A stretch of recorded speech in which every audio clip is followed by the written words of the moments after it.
Hey guys, so today I wanted to talk about why single speed mountain biking and show you my two single speeds. As you've seen on many of my videos, I've got a lot of riding videos, especially with my 7 Solo.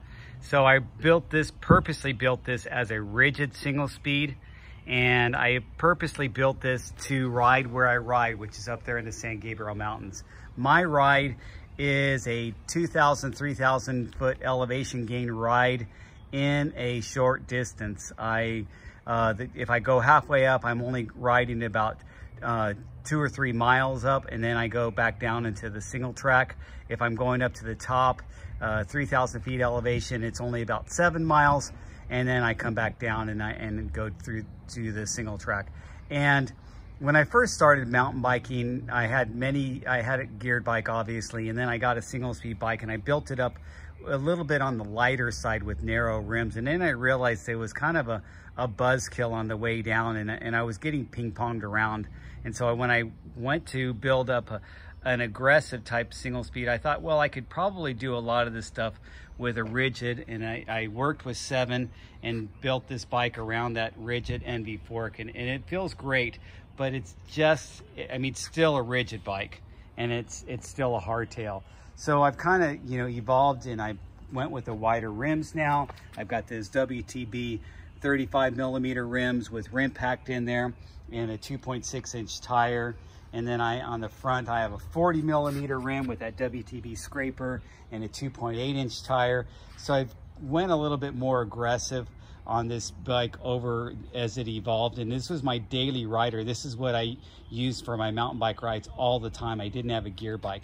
Then if you see on my other videos, I bought that Escar Hayduke, and I started having a lot of fun saying, wow, it's really nice having a dropper post and having a shock fork, and that 34 Fox float is just an amazing fork. And I thought, well, why don't I make a single speed with a 34 float and have a dropper post? So that's when I built up this Jaffe.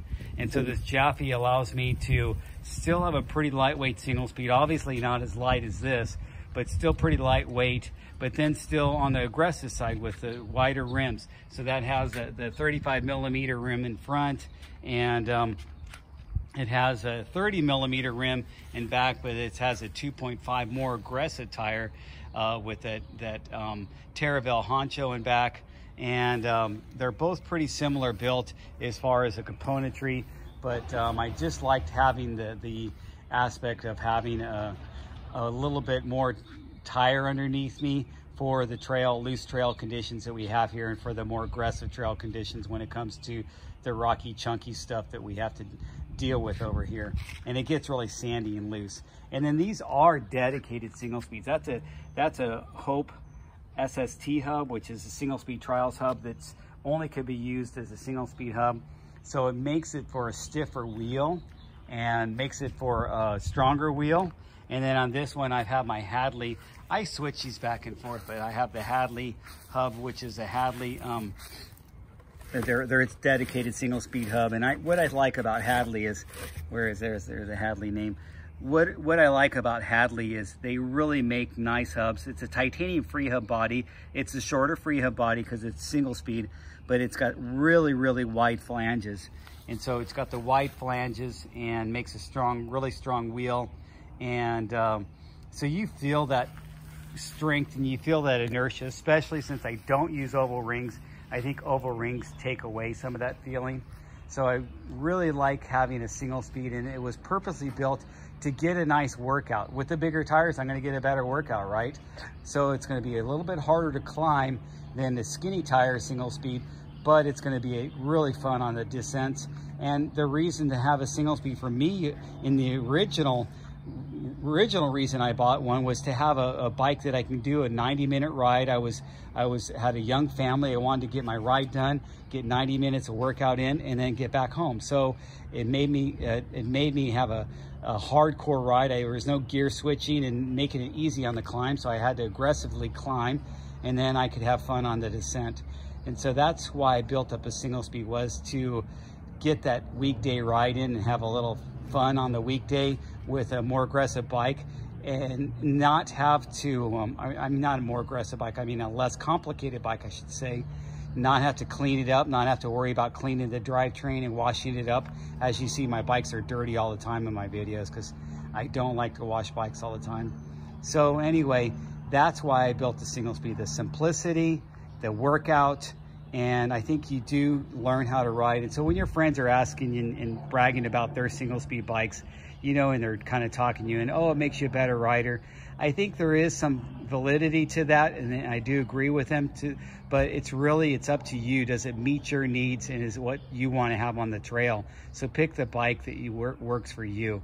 A lot of people that have single speed bikes, it's their second or third bike. For me, this was my only bike for years, and then I have it now as a part of a fleet of bikes. But I do love single speeds, and I've been riding single speeds for over 10 years. I'm probably the only person on YouTube that has so many single speeds and talks about them all the time. So if you want to learn more about hardtails, I would suggest you listen to Steve's channel, Hardtail Party. He's got a great channel, talks about all types of hardtails and the geometry. So once you figure that out, kind of figure out if you want to get one that can be converted into a single speed.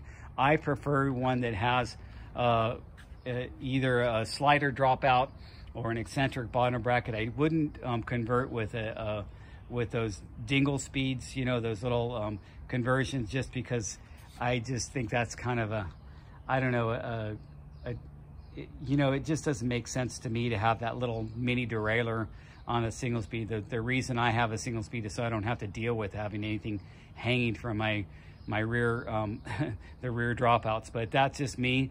Everybody has a reason for doing what they want to do, and their meets their different needs.